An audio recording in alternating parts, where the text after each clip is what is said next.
Blog Talk Radio.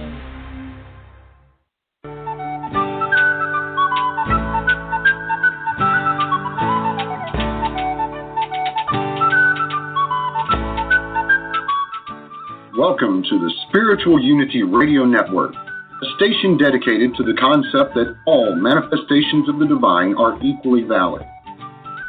Join Reverend Terry Power HP, Robin McKean, and all the hosts for programming covering a wide range of spiritual topics, right here on Blog Talk Radio.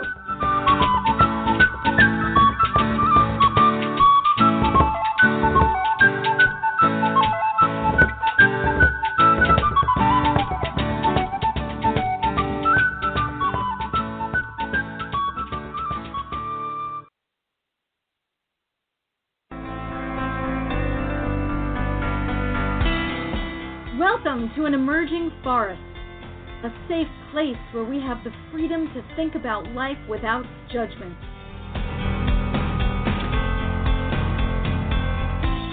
We take a look at society, we examine it, and we allow for the possibility of something new, something different.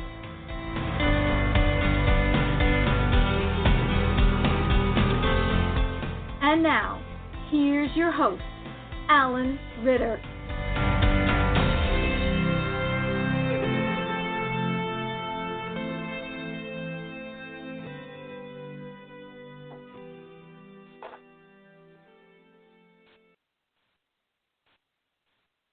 Well, welcome everyone to this 22nd of July, 2018. Another Sunday night, another 7 days has passed since our last show.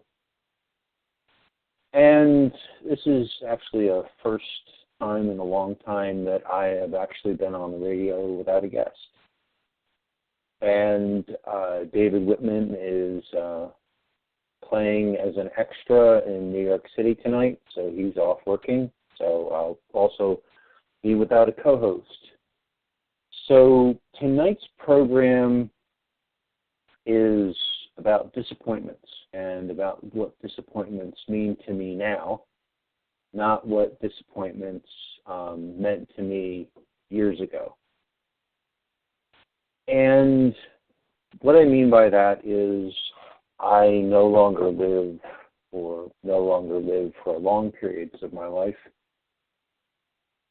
in a state of mind where I get really upset or really sad, or in the moment, since I lived for such a long period of this life in that state of mind where something that didn't go as I wished it to would get me upset, or something that I was given, or a scenario or a set of circumstances that I didn't expect or wasn't something that society taught me was palatable or something like that, I would get disappointed. And in general, I've also got disappointed with having a vision of how society is supposed to be, where people are supposed to say what they mean, and people are supposed to present an honest, somebody says, hey, I'm going to give you this, and you say, well, I'm going to pay you this, and you actually get what you pay for.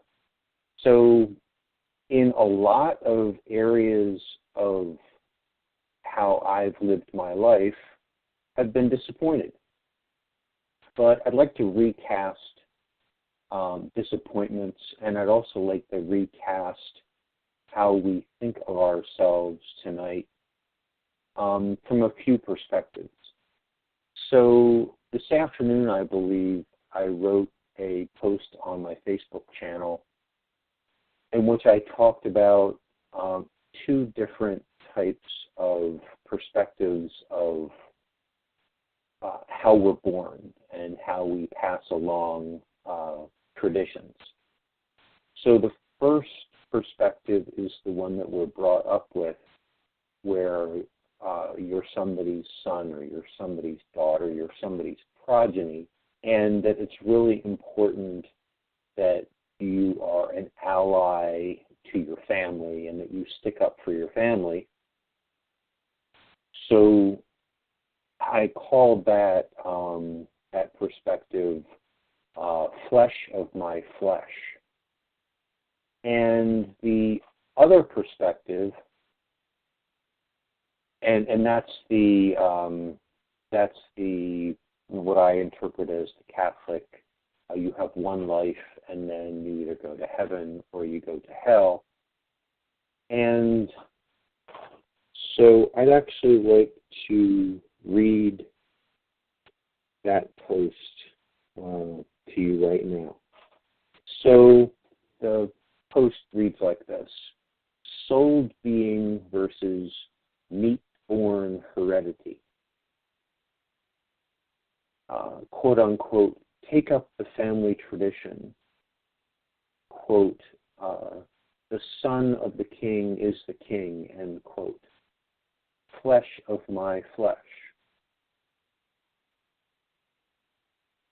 These are meat-born heredity sayings and ideas, and there are many more, and it's the dominant idea in our society. The king's son becomes the king. So, or you stick up for your family. You have loyalty to your family. You have loyalty to your country. You have loyalty to these things. And what it does is it freezes your goal in life. You want to be like your parents. You can blame heredity for your issue or your issues. It crushes independent thinking. And it places a deep loyalty to your birth parents and to your family and to your neighborhood and to the traditions that were sort of where you were born, the country, and the activities. That has a very deep sense of you're frozen in that, and you can't move out of that. In contrast, a souled being is in a place with people to have experience and can outgrow the experience and move on. The souled being can feel out of place in their birth family and search for those who are like-minded. A souled being is not trapped into family traditions. Kings cannot pass along their stewardship merely on the basis of procreation, and such a maneuver is shallow and insular. A king would actually have to search for someone with ability. A souled being sees themselves as seeking for a next experience based on only their ideas. And that's very important. Not the ideas of the society, but the ideas of what they want, that particular person, their particular wants and needs. This being puts aside ideas of the society and seeks their own path.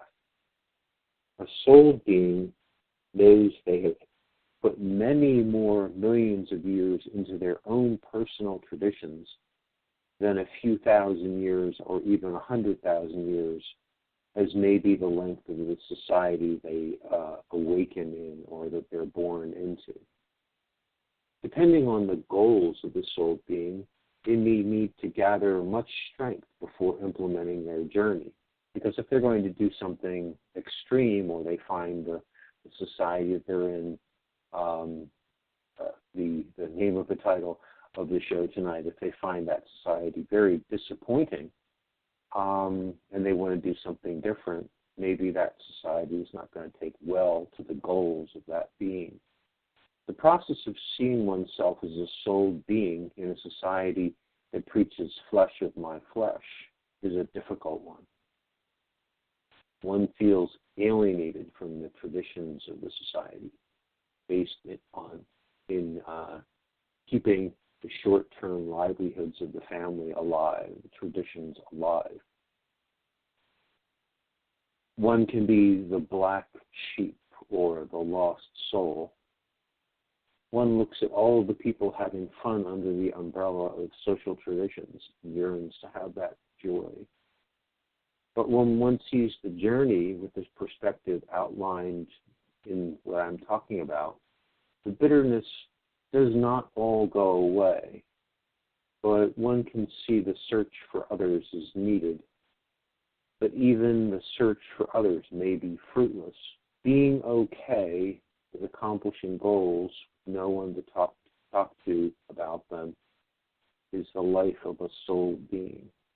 Passing out of this body in a forest or jungle with no one to remember you or your passing. And so this is a contrast. This is a distinct, very different contrast.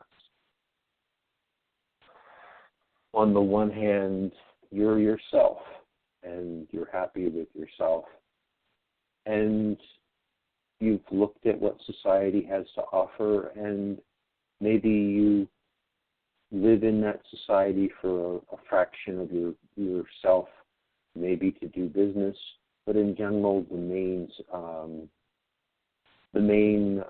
workings, the main standard operational procedures, the main traditions, the main mechanics of the present society are just not something that you're interested in. So this might even only be to yourself that you're understanding these things. But this is where, unless you have a matured perspective, and I did not have a matured perspective for many years, this is where you can have bitter disappointment, because you feel that there's something wrong with yourself because you're not out there having all the fun and games and, having the family and having the joy, quote unquote joy. But then you understand that everyone else is who they're supposed to be, having whatever they're supposed to have, having the events of their life brought to their doorstep. And that's their journey. That's the journey that their footsteps are on. That's the journey that their soul is moving through that's the experience that they're here for. It's absolutely perfect for them. The dish that is being served up serves them incredibly well. Huzzah, great, awesome, perfect, lovely. But you have to also give yourself the same loving kindness. You have to say to yourself, and I am receiving exactly what I am here to receive all the time.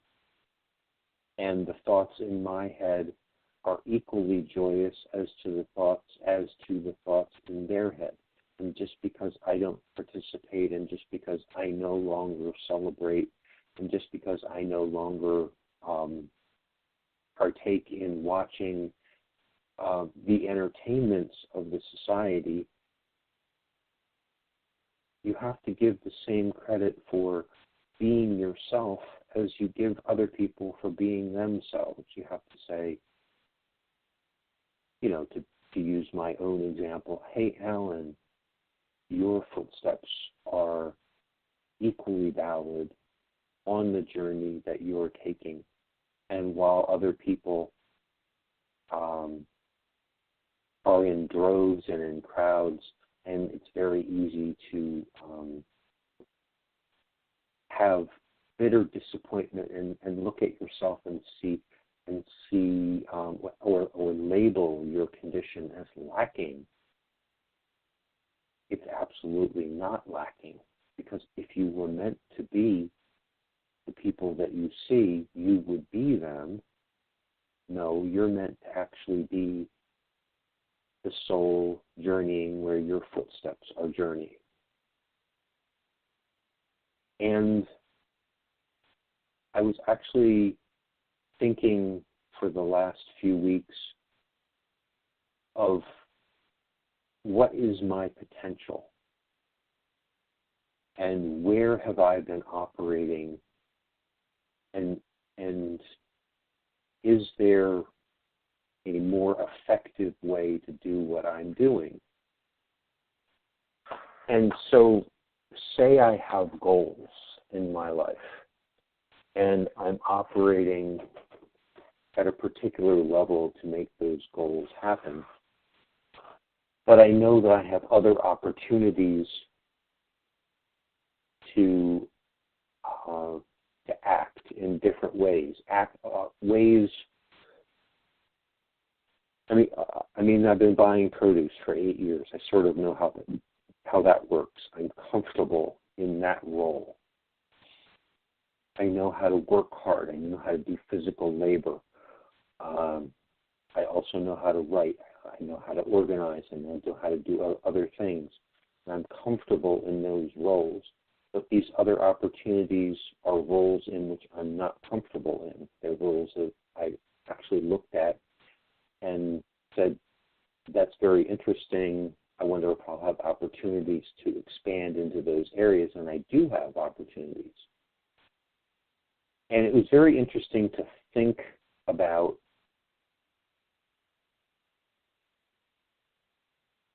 operating at the level that I'm operating and saying, okay, I'm digging a ditch, or I'm selling produce, or to operate at that different level and to actually operate at that level and reap funds as a result of operating at that level and actually hire people to do the job that I was doing.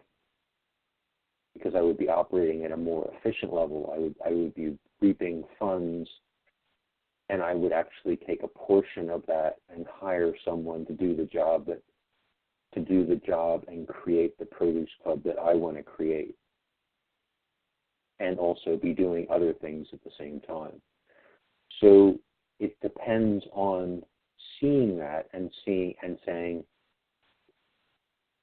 well, gee, I know the produce club is going to get built, but how many years is it going to take, versus saying, what if I take a risk and I put myself in an arena where I pretty much thought out the problem and I think that I have a good chance of doing well, and then going over and doing that job. Now, there's a risk. There's a risk that I'm not going to be able to come back and do the produce club anymore if I continue to do that. But the upside would be that I would be able to do the produce club and then maybe hire someone else to start a produce club in a different city, or have a different lifestyle where I was able to do a job or start training myself for a job at a different level. So the subject of the program tonight is disappointment. And what I want to communicate to everyone is I had a word that I was brought up with, loser or failure. And I've since changed that into training, because you're not going to be perfect at something and be naturally talented at something for many, many years, many lifetimes, just huge amounts of time until you're going to be fluid with something, and you're going to be, oh, that person is just naturally gifted. No, they're not naturally gifted. They work that hard over many, many unseen lifetimes, which is why it's kind of strange. There's a natural athlete over there, and you say, well, gee, how did he get that way? Lots and lots of unseen work, lots and lots of work behind the curtain. So the opportunity that we have is to see that we need training and you say, well, gee, I'm not really good at something and I'm not really good at that. And to realize that you need to realize how powerful a change in your character any amount of experience in this other area can be.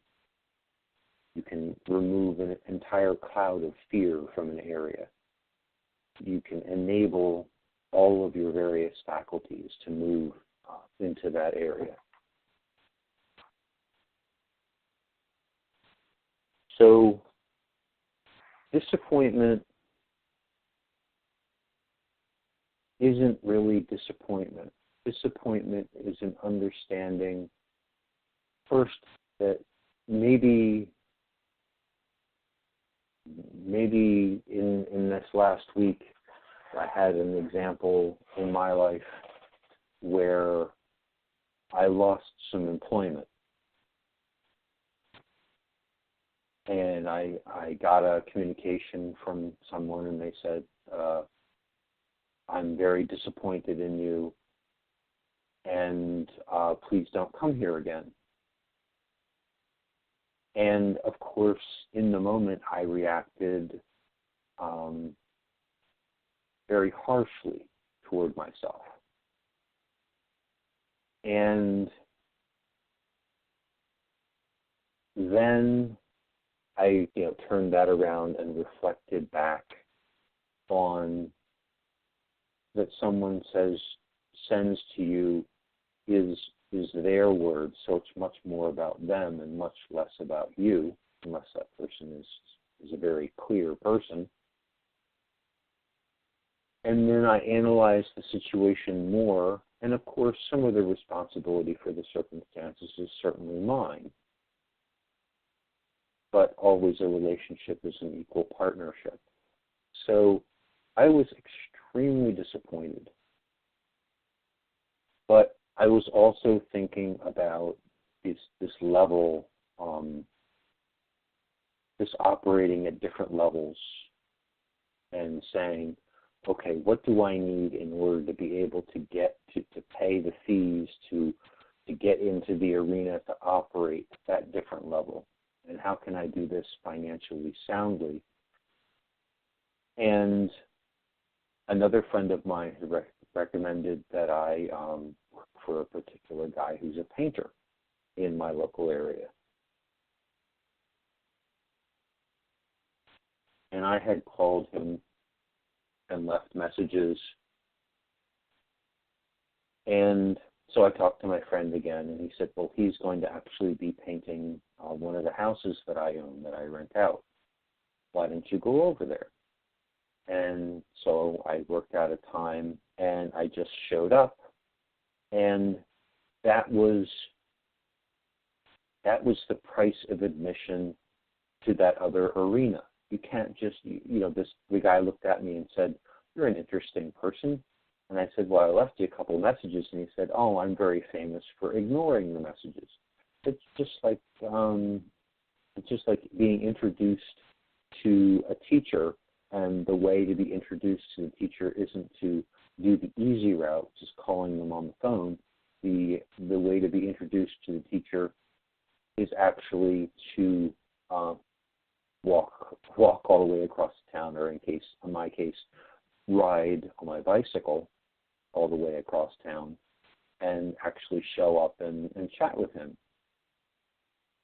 Well, the other wrinkle was at the same time my bicycle tire had a slow leak in it. So in addition to riding my bicycle across town, I had to stop every once in a while and pump the tire up. So it wasn't as easy as getting on my bicycle. So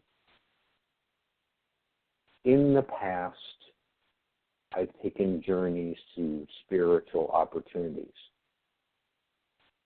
And the deeper the spiritual opportunity, the more crazy things happen on the train ride, the bus ride, the car ride. You go through this tumultuous experience in order to actually get there, or you have to put in extra effort.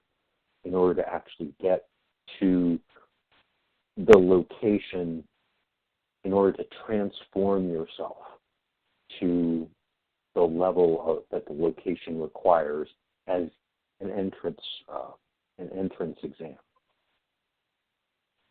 So I had, he basically said, "Oh, okay, we'll be here tomorrow. Why don't you show up at 8 a.m.?" Well, of course, after I leave him, I'm like, oh my gosh, am I going to actually have the physical stamina to be able to work a full day with a painting crew? That was my biggest concern. And then, of course, my second biggest concern was, how am I going to do? Am I going to be, all thumbs and basically just a washout? Or am I actually going to work out? I mean, is this something that I'm going to have a good showing? So I showed up and I worked really hard, and I took very few breaks, and I shoved my lunch in my face when I was drinking water, and just basically worked the whole day. Ran some errands when I was asked to run errands with my bicycle pump, which I since was able to go to the bike shop and get the whole situation remedied. And I got a really good review, so that the gentleman actually wants me back. Now, that was a huge, first of all, the environment of working for this painter is way better than the previous job that ended the last week. There's a lot more learning going on. There's a lot more teaching going on. It's very straightforward. You work hard, you perform well, and things move ahead. There's a lot of lighthearted humor. It's very it's sort of very straightforward. There's much less many less tripwires in the situation. So I'm very pleased, but it's also on another level me appreciating disappointment and seeing how I allowed the circumstances around me to yank me all over the map, to yank my emotions all over the map. And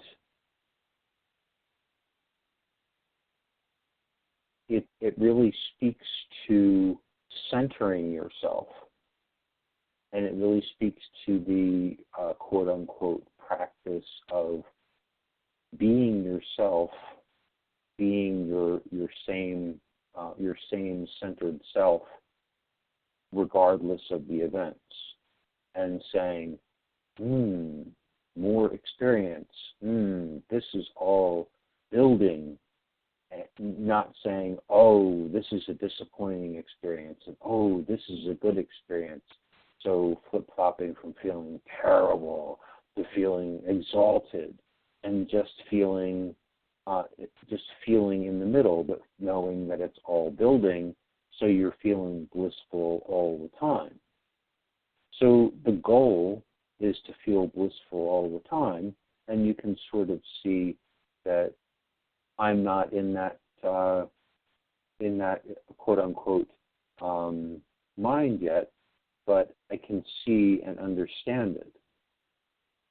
So at this point, I'd like to take a break and play Dave the Bard, Green and Gray. See you in a little bit.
around the 1st of May,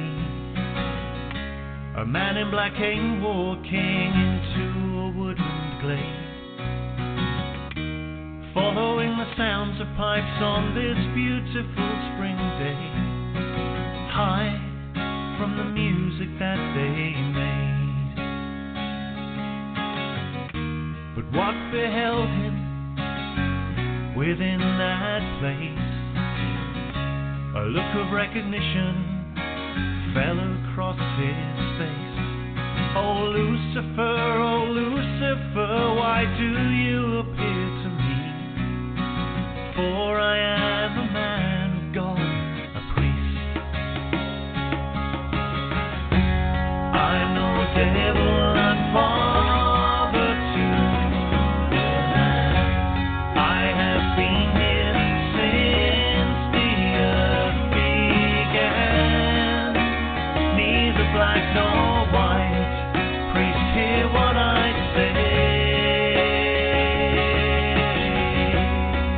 I'm green and gray.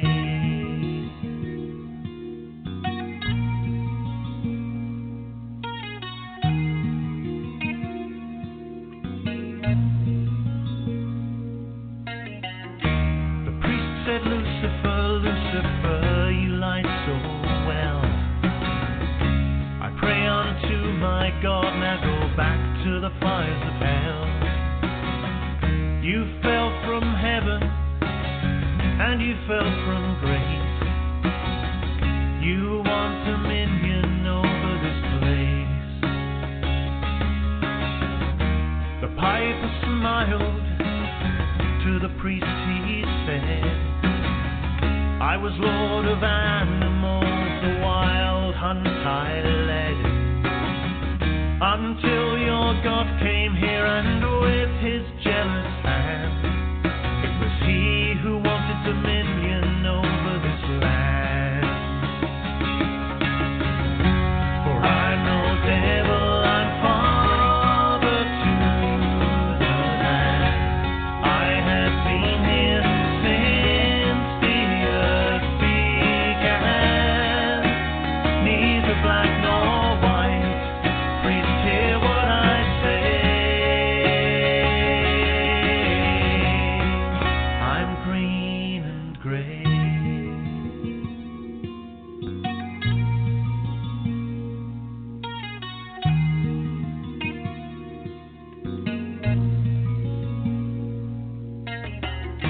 The priest said all evil comes from your hand. The piper said if evil is where it lies in the hearts of man. But you lead us, oh you tempt us, to rape, to steal, to kill. The piper said whatever happened to free will? Then the grove lay empty, the priest told no one. The blossom lay upon the thorn and the piper's tune was done. And in the sunlit forest the animals they bowed, as the piper laid his goddess down.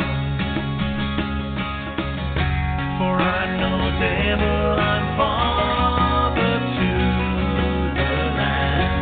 I have been here since the earth began. Neither black nor white, priest, hear what I say. I'm green and gray. I'm green and gray. I'm green and gray. I'm green and gray.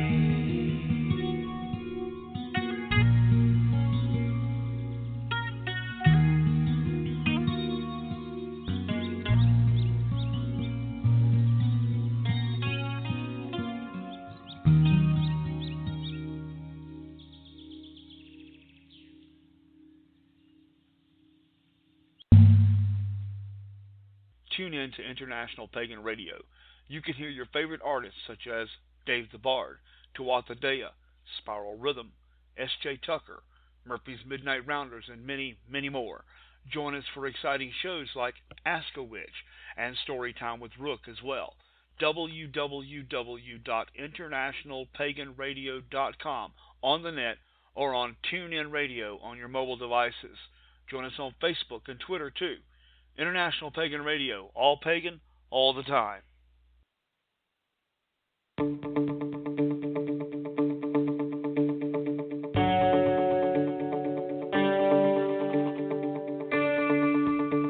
Welcome back to an emerging forest on the Spiritual Unity Radio Network. We hope everyone was able to stretch their legs and get a drink. And now, back to Alan.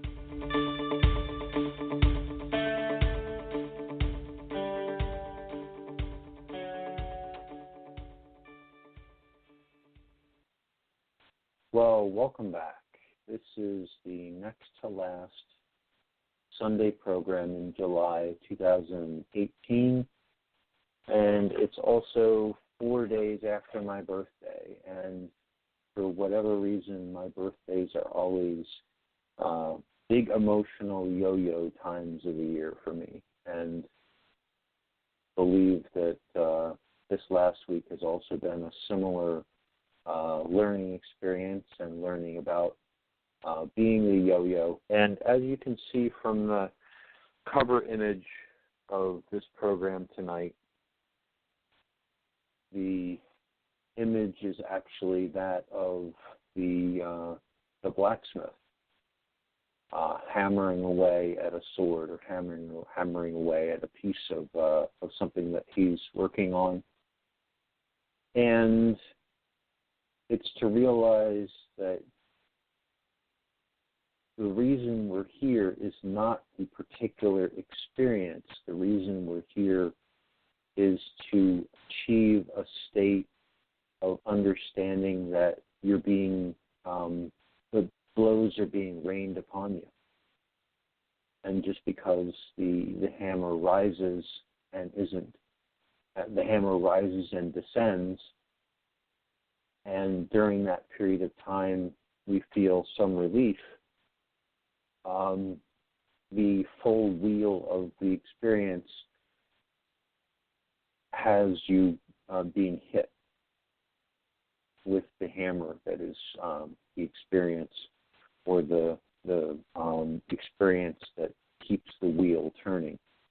So much like with a bicycle and your feet are on the pedals and you're pushing, you understand that you are the motivator, creator of the impetus that is keeping your bicycle moving. You are also the creator and the impetus that keeps the blows raining down upon you, keeps the hammer always rising off of just having hit you and rising to a new, possibly higher height, or changing its angle and coming in from a different, more unexpected angle, one that you have strengthened yourself against others, and one comes through and completely shatters you because you're very weak against that angle of attack or that method of attack. So that is literally what society is about. That is literally what experience is about. The experience of becoming stronger is not about being at peace. The experience of becoming stronger is about being at peace, understanding your condition. And then once you understand your condition and you understand the arena that you're in and you understand that you're going to be challenged, actually facilitating or being proactive and going to war. Not going to war in a bad way, but going to war and saying, these are the weights that I have trained with, quote-unquote weights. These are the blows that I've taken. This is where I'm good at it. Or looking at an area that you're you're uncertain about, and you're saying, I wonder how good I am in that arena over there, and understanding that regardless of the outcome, the blows that you will receive are for your best result. If you can get on the ladder over there at whatever height, it doesn't matter whether the blow comes down and knocks you off the ladder. If you've been on that ladder at whatever height you were at. I don't know anything about your life. I don't know about the circumstances of your life. You don't know. And I don't know about the past. I don't know about the deep, long, arduous journey that you've taken. Just like I don't know anything about myself. I don't know anything at all about myself. But I do know what a challenge is, and I do know that regardless of how many fingernails or how many that you get torn off, just grabbing onto that experience, just having that experience, whether it tosses you away and regardless of the outcome and the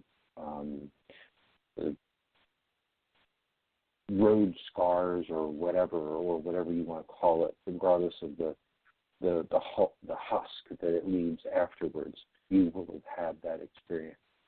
And where fear comes in, and that's where also, if you're listening and thinking about my ideas, where you can actually set a counter fire to the fire of, well, what if I throw myself into that and I'm not really good at it and it breaks me and I have all these consequences in my life. And this is the counter argument. What if you can be on that ladder? What if you can be in that experience and you ignore it? How many lifetimes is it going to take you to get back to the point where you can actually leap and grasp onto that ladder again? How long will it take you for all of the circumstances to come around and come around and come around, and for the hammer to be falling and for the circumstances to be right again? This is slowly or quickly or whatever you want to call it, becoming the passion of my life. The passion of my life has changed from being someone who wished to avoid experience, aka conflict with others, to someone who wants to conflict with others because I want my goals. And my goals are not popular. My goals are spoken as being popular, but I don't believe peace is the way to strength. I believe conflict is the way to strength.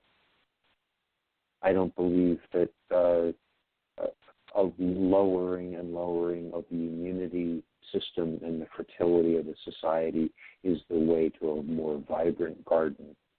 I think this society is very much into 1984 double speak. So let me summarize what I believe the important points of tonight's program are. Disappointment only happens when you think you're missing something. And if you think you're missing something, you may have to actually go out and create it. So it might be missing in your life, but what's missing in your life, if the society's dish has not come to your doorstep, it's not for you. The dish that's supposed to come to your doorstep, if it isn't there, you need to create it. You are its creator. You are the writer of the channel of your own entertainment. Here I am, the writer of my channel on Emerging Forest, connecting with all the people that I connect with to write my own entertainment, to write my own future. So operating at different levels is saying, okay, I know how to operate at this level to write my future at a particular pace, but is there another level that I can operate and completely triple, completely 100 times or whatever my efficiency, and say, oh my gosh, there's a risk in actually moving up to that level. Well, big deal. There's the opportunity exists. You need to go for it. You need to say, I've already mastered I've already mastered what I'm doing right now. I can do it every week. I've been doing it every week for 8 years. Here's something new. Here's an opportunity. Here's an opportunity to get much more going on. So you need to shake the tree. You need to say, excuse me, you were going to talk to me about how to make my business more efficient. Please get back to me. Or if they don't get back to you, you have to ring their doorbell. If they don't get back to you, then you have to call them on the phone. And then, just like I did with the painter, maybe you have to go over there and say, hi, I'm Alan Ritter. I called a few times. How are you today? And actually go for it. Get in there, do what you need to do in order to fulfill your dream. And if you don't get your dream because you don't put yourself out there to fulfill it, build that counterfire, build that will, saying, how long will it take for this to come back, for this opportunity to be here again? How many lifetimes is it going to be? What's it going to take for you to get out there and make it happen?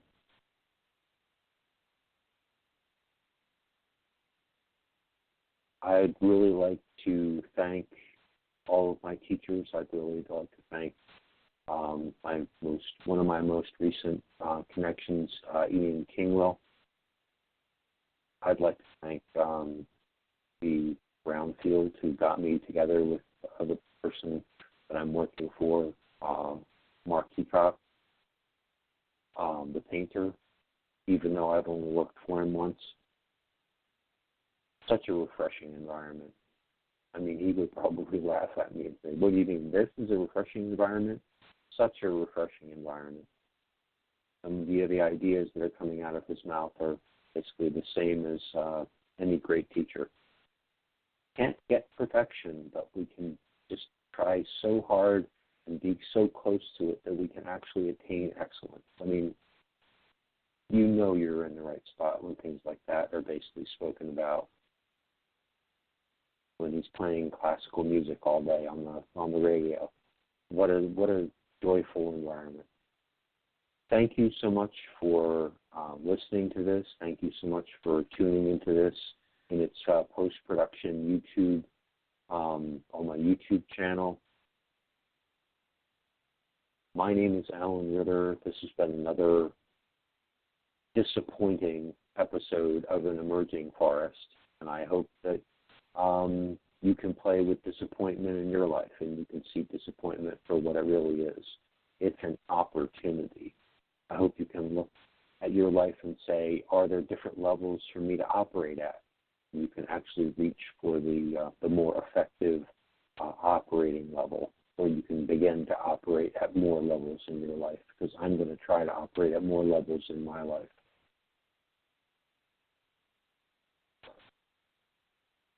In general, I want a more fertile opportunity.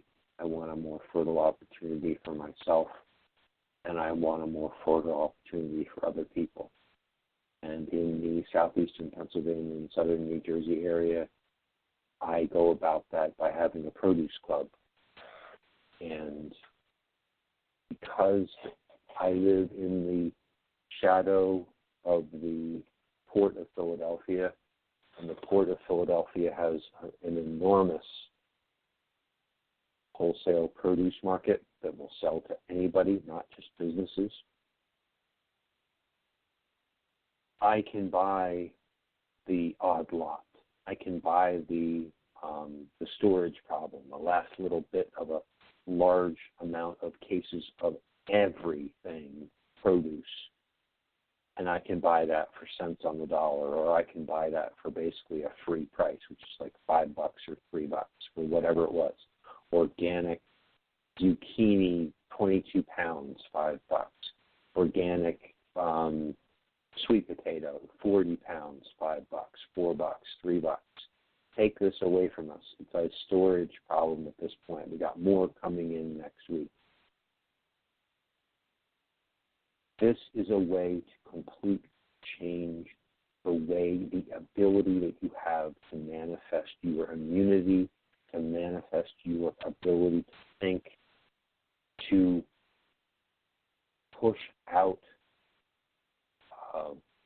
industrialized product toxins from your body, bodies of your family, from the bodies of the mind of those people who are in your town, in your city, in your regional area. There is a lot of this stuff at the Philadelphia Regional Produce Market. And if you want to understand why eating whole foods is so awesome, it's because nutritionalists and medical folks don't understand. They understand so little about nutrition. They understand almost nothing about it. So eating all of the stuff that they don't understand, which is what's actually in a whole plant, is very, very powerful. Whereas they can say, oh, here, take this pill and take this other multivitamin and have some processed boxed dinner and you're fully covered. Well, after a few generations, you see the sickly human manifestation of all these quote-unquote genetic, which is actually a product of eating crappy food. So one of the many, many points of my effort of bringing forth an emerging forest is starting to educate people and have them understand that I don't care whether you eat conventional or organic food. Eat the 99.99% of other things that's actually growing in that food, regardless that health, medical, corporate, whatever, whatchamacallits, don't understand. And you can find a talk on this and a talk on why to eat whole food by tuning in to Michael Greger, nutritionfacts.org, I believe, but his last name is Greger, and he gives a talk once a year called How Not to Die. And his main thing is eat whole plants, eat lots and lots of whole plants, eat very little processed, and if you can, don't eat any processed food at all. Eat all whole plants, and you'll get everything you could possibly need.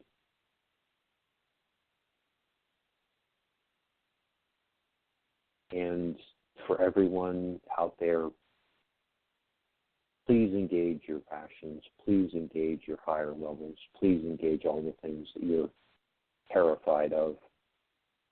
And be yourself. Be your own souled being. If you're not drawn to the society, if you're not watching Major League Baseball, if you're curious about other facets of your life, if you feel disappointed, oh, I look at the society and there doesn't seem to be anything in it for me. I'm so left out. I'm so alienated. I'm so disappointed.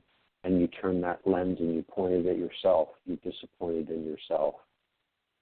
It's because you have a job to do. You have a job to do to bring forth the emerging forest that is your joy, that is your contribution. And you need to start somewhere, and you need to start, like I said, at many, many different levels and just say, well, I'm going to chip away at this goal, and I'm going to chip away at that goal, and I'm going to write this, I'm going to move this, and I'm going to earn money by doing this job so that I can get myself an admission ticket to learn about this other part, and to hell with the consequences. literally, the consequences can, say, okay, there's going to be consequences. I'm going to disappoint people. People are going to be upset with me.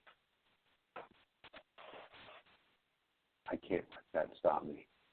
I'm going to be unpopular. I'm going to be broadcast on the news as being so-and-so. I can't let that stop me. Because this society is gone in a blink. You're not. These traditions just are pushed all over the place, and who knows 150 years from now what the traditions will be. But you'll still be the same. You'll still be yourself, because you won't have moved that much in 150 or 150,000 years. You won't have moved that much. You'll still be pushing for the same goals.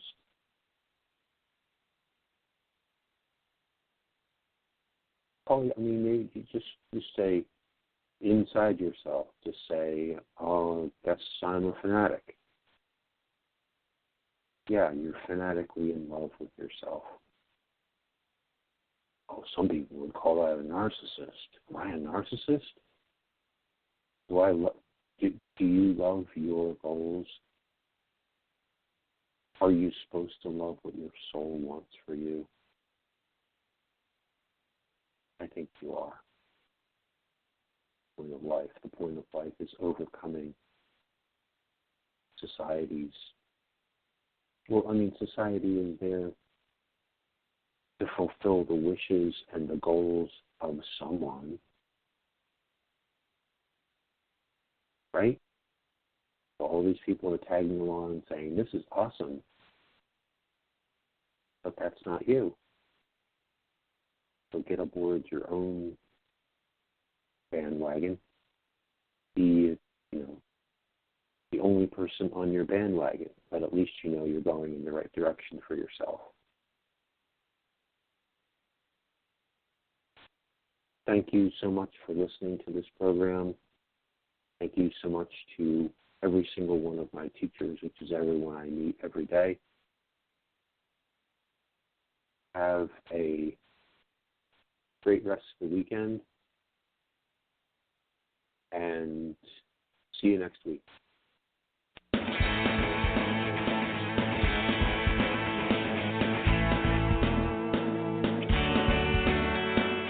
Thanks for listening to the Spiritual Unity Radio Network. Join us 7 nights a week for exciting programming covering a variety of expressions of faith. And remember, all manifestations of the divine are equally valid.